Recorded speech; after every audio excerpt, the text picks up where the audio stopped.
একজন স্নিগ্ধ, ভদ্র, মার্জিত, পারিবারিক শিক্ষায় শিক্ষিত, সামাজিক সম্মানে সম্মানিত, নিজের আসনে সর্বোচ্চ আসনে প্রতিষ্ঠিত এমন একজন মায়ের জন্য সবচাইতে অমর্যাদাকার বিষয় কি জানেন? তাকে যদি কেউ প্রশ্ন করে এই সন্তান আসলে সন্তানের পিতা কে, এটা ডিএনএ টেস্ট করা উচিত, সমাজ যখন বিশ্বাস করে না। একজন মায়ের জন্য এটা হলো সবচেয়ে অমর্যাদাকর, অপবিশ্বাসের জন্য এটি সবচাইতে অমর্যাদাকর। এই কথাটি বলছি এই কারণে, শাকিব খানের বিরুদ্ধে যখন অপবিশ্বাস চ্যানেল 24 নিউজ 24-এ এসে বিষোদ্গার করলেন 15 সালের কোনো এক মধ্যরাতে, 16 সালের, তখন শাকিব খান কিন্তু চট করে বলে দিয়েছেন এই সন্তান আমার না। শাকিব খান কিন্তু বলেছিল, পরে আবার বলেছে সন্তান আমার, স্ত্রী আমার না। এটা কিন্তু প্রমাণিত, 71 টিভির সেই রেকর্ড এখনো আছে, সবার কাছে আছে, আমার কাছেও আছে। এটাই হলো একজন মায়ের জন্য অমর্যাদাকর। অপবিশ্বাসের সন্তানের ডিএনএ কি টেস্ট করতে হবে? একটা জিনিস দিক দিয়ে হবে না, এক দিক দিয়ে করতে হবে না। এই যে দেখেন, মায়ের সাথে সন্তানের চেহারার কি অসাধারণ মিল, কি মধুর সম্পর্ক, চার্মিং রিলেশন। কিন্তু ব্যাপার হলো অন্য জায়গায়। এখন অপবিশ্বাসের সাথে তার সন্তানের এই ছবি দেখে কখনো ডিএনএ টেস্টের প্রয়োজন হবে না, কারণ তাদের কেমিস্ট্রিটা অসাধারণ এমনিতেই দেখা যাচ্ছে। তাছাড়া এই পৃথিবীর, এই সমাজের কেউ প্রশ্ন করছে না এটি অপবিশ্বাসের সন্তান নয়। সবাই বলছে যে জয় অপবিশ্বাসের সন্তান, কিন্তু ফ্যাক্ট হয়ে যায় অন্য জায়গায়।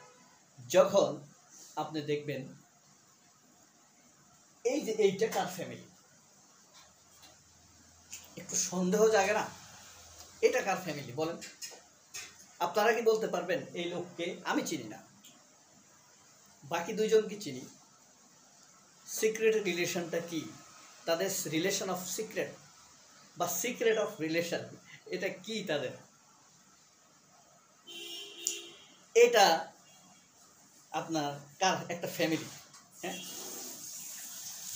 আবার দেখেন এই যে এইটা কার পুত্র, বা এই বাপটাই কার, কোন সন্তানের? কি মধুর সম্পর্ক আপনি দেখেন, মধুর লাগে না সম্পর্কটা? Very sweet relation. আবার দেখেন এটা নিয়েও তো আপনার সন্দেহ জাগতে পারে না? অ্যাজ এ ম্যান আপনি চিনেন না কাউকে, আপনার তো সন্দেহ লাগবেই, এটার উপরে আসতে পারে না? পারে।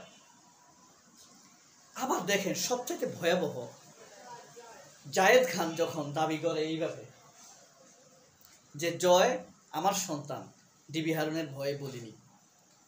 আমি বিশ্বাস করি না জয় এটি বলেছে, জায়েদ খান এটি বলেছে।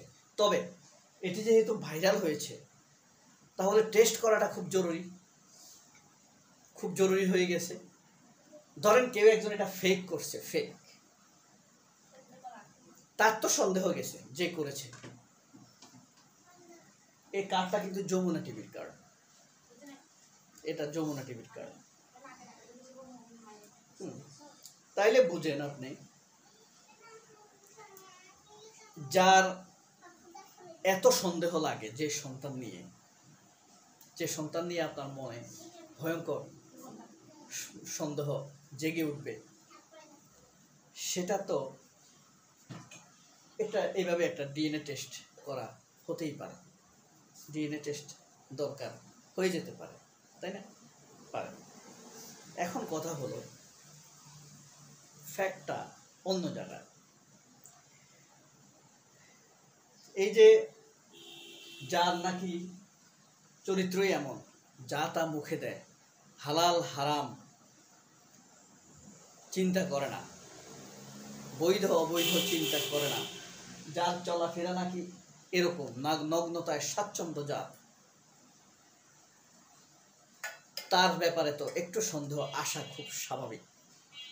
যার উপরে আবার স্মরণ করিয়ে দেই এই যে এই আন্তরিকতাপূর্ণ পরিবার, এই যে পিতা পুত্রের মতো সম্পর্ক, এই যে ঘনিষ্ঠতা, এই যে জায়েদ খানের দাবি, আপনি একটা অবিশ্বাস করবেন, দুইটা অবিশ্বাস করবেন, তিনটা অবিশ্বাস করবেন, কিন্তু সবগুলো অবিশ্বাস করে উড়িয়ে দিবেন, সবগুলোকে ষড়যন্ত্র বলে উড়িয়ে দিবেন, তা তো হয় না। হোক সবগুলো ষড়যন্ত্র, কিন্তু ডিএনএ টেস্টের প্রমাণের মাধ্যমে সবগুলো প্রমাণিত হোক সবগুলো মিথ্যা, তিনি সঠিক। ঘটনাটা অথচ অন্য জায়গায় দেখেন। এই যে এটা কি পিতা পুত্রের মতো মনে হয় না? এখানে কোনো সন্দেহ আছে? কি চার্মিং, আন্তরিকতাপূর্ণ, হৃদ্যতাপূর্ণ সম্পর্ক। এই যে এইটা দেখেন, এত আন্তরিকতাপূর্ণ একই ল্যাপের নিচে সম্পর্ক, মন ভালো হয়ে যায় না?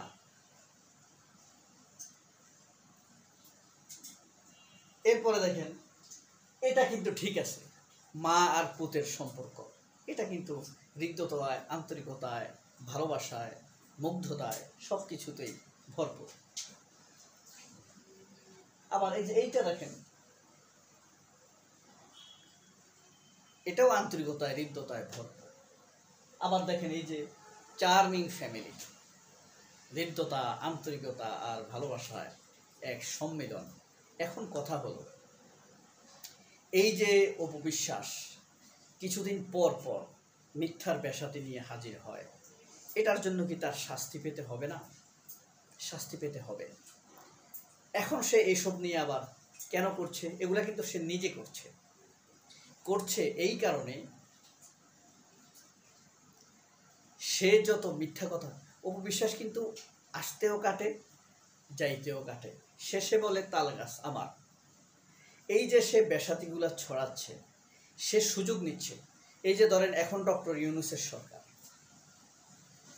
এই যে আনসার আন্দোলন করছে, একটা গার্মেন্টস কর্মীরা আন্দোলন করছে, ডাকাতি হচ্ছে, রিক্সাওয়ালারা আন্দোলন করছে, ডাক্তাররা আন্দোলন করছে, এটা হলো কি এই হসপস পজিশনের, অনিশ্চিত পজিশনের সুযোগ নেওয়া।